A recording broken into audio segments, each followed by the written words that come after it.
Good morning mga Lodi Cakes ko! A day in my life in Japan as airport ground handling here in Tokyo International Airport. I'm back! Time check, 2:50 AM in the morning. So reality check muli tayo mga Lods. Isa sa mga natutunan ko dito sa Japan, sa pagiging worker ko dito sa Japan, is talaga maraming mga waroy talaga ng mga Japanese, even mga Pinoy, maraming mga waroy talaga. Pero about naman sa mga Japanese, wala tayong karapatang magreklamo. Kasi dapat tayo yung nag-a-adjust.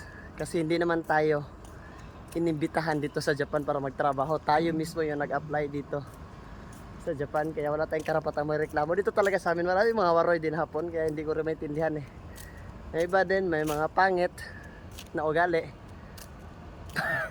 Basta ganon. Alam na mga taga Japan yan. Marami talaga mga waroy na hapon. Pero tayo talaga dapat yung mag-adjust. Kasi tayo yung nandito. Tayo yung nangangailangan eh. Kaya yung mga natutunan ko dito sa Japan, mag-adjust lang tayo. Pakikisama, plastic sa plastikanay. Parang ganun. So tara, work na tayo. Tahimik pa dito sa airport yan, no? Malapit na mag 3 AM in the morning.